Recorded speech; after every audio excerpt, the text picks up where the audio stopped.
Assalamualaikum warahmatullahi wabarakatuh. Kenapa Anies yang paling diuntungkan dari segi tokoh politik?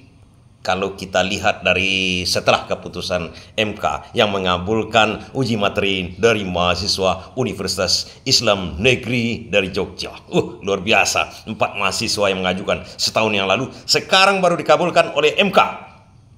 Dan memang kalau kita tilik, satu-satunya tokoh di Indonesia yang sangat diuntungkan dari keputusan MK itu adalah Anies Baswedan. Kenapa kita katakan begitu? Kita lihat perjalanannya ke belakang. Anies tak bisa maju di Jakarta karena apa? Karena apa itu? Karena tak ada partai yang mau mengusung dia. Itu artinya, padahal tingkat elektabilitas dia paling tinggi sekarang. Paling tinggi pada waktu itu, maksud saya, di Pilkada Jakarta. Kita masih ingat sejarahnya begitu kan? Dan tak bisa maju menjadi gubernur saja, tidak bisa. Sekarang lihat kita ke nasional. Nasional setelah Pilpres. Setelah Prabowo, ini kita bercermin dari hasil Pilpres. Prabowo 58% diminati warga Indonesia. Setelah itu siapa lagi? Anies Baswedan 24%. Habis itu siapa lagi? Ganjar. Jadi yang paling diuntungkan di sini kalau Prabowo sudah menjadi presiden. Kalau untuk 2029 nanti yang paling diuntungkan adalah Anies Baswedan. Karena Anies terganjal rata-rata. Untuk Pilpres kemarin itu gara-gara partai juga kemarin kan. Demokrat hengkang. Kalau sempatlah PKB tidak masuk ke koalisi perubahan, Anies batal maju capres. Sama dengan kejadiannya menjadi gubernur sebenarnya. Dan teknik ini dilakukan untuk Anies semua, untuk mengganjal Anies semua. Peraturan-peraturan itu adalah mengganjal Anies Baswedan. Terganjal gara-gara peraturan presiden threshold, pilkada threshold. Sama kedua-duanya. Kemudian kalau ini terjadi nanti seperti ini, penghilangan presiden threshold menjadi 0% ini, apa sih keuntungannya kepada Anies Baswedan? Tahun 2029 kita berbicara, kawan-kawan. Lagi-lagi kita harus berterima kasih kepada 4 mahasiswa Universitas Islam Yogyakarta tersebut. Tak sia-sia mereka belajar menuntut sebenarnya. Tapi ini keuntungan apa kepada Anies Baswedan? Ini akan kita lihat. Ini PT namanya, Presiden Threshold 0%. Coba bayangkan, isi keputusan itu saya kutip dari Margarito Kamis, yang lahir hari Kamis mungkin. Dia menyatakan begini, kawan-kawan. Pokoknya dari keputusan MK itu intinya adalah begini. Seorang bisa maju menjadi presiden diusung oleh partai peserta pemilu 2029. Tidak harus ada duduk di Senayan anggota partainya. Baru didirikan partai itu bisa ikut dia pemilu, bisa mengusung calon presiden. Itu intinya. Lantas keuntungannya kepada Anies apa? Bukankah Anies kemarin itu bermasalah dengan partai-partai yang mengusung dia?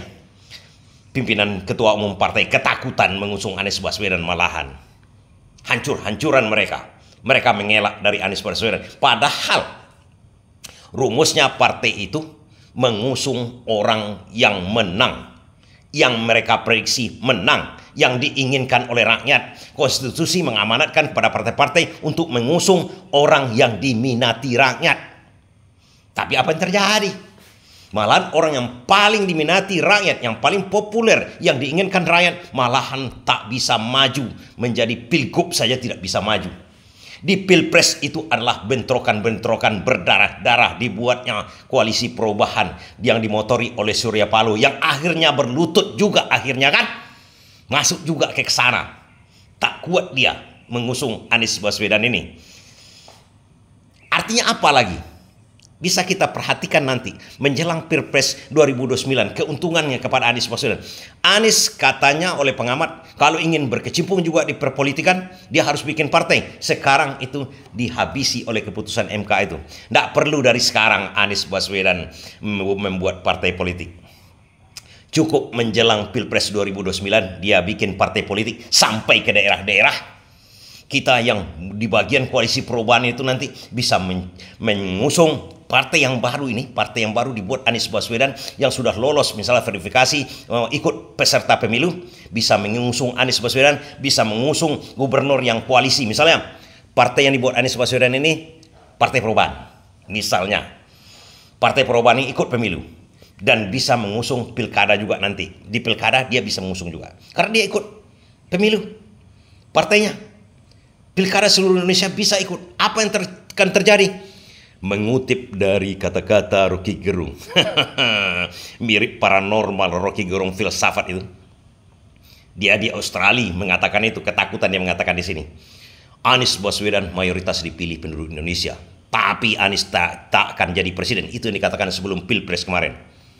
Bergaung di seluruh Indonesia, bergaung di seluruh dunia. Bahkan langit pun melihat hal itu. Ya benar kata Rocky Gerung itu. Dia mengimani, dia menyalurkan wahyu dari atas kayaknya. Memang Anies Baswedan yang kita percaya yang paling banyak dipilih oleh masyarakat Indonesia, rakyat Indonesia. Tapi Anies tak jadi presiden. Itu artinya apa? Elektabilitas Anies Baswedan cukup itu dipertahankan dia buat koalisi perubahan, buat partai perubahan nantinya dia akan maju menjadi presiden. Karena kendalanya kemarin Anies Baswedan tak bisa, tak mau partai mengusungnya. Itu kendalanya kan? Itulah yang diuntungkan kepada Anies Baswedan di tahun 2029 nantinya. Tapi tentu saja ada yang dirugikan. Dan yang dirugikan sekarang itu adalah partai politik. Tak bisa dia ongeh lagi namanya. Ongeh itu apa? Sombong. Dan tak ada lagi mahar-mahar politik. Kalau kau tak mau mengusung aku, tak masalah.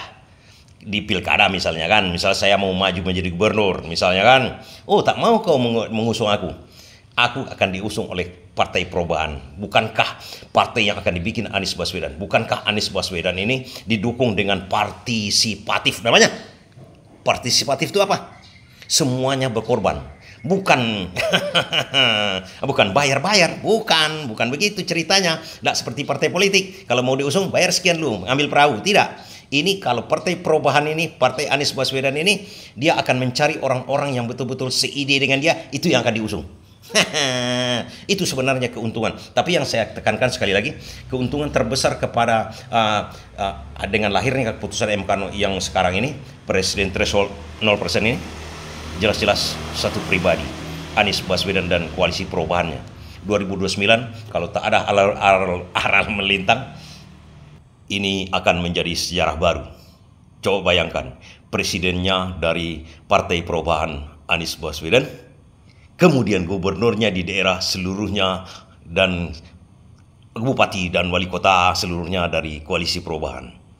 Tapi ingat kawan-kawan, ini bukan mudah. Sekarang narasi dari DPR udah mau merevisi keputusan MK. Mirip dengan keputusan MK nomor 60 kemarin yang mau direvisi oleh DPR, tapi dihajar oleh mahasiswa lagi.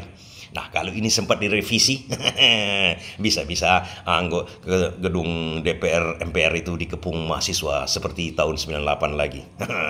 Waspada. Terima kasih.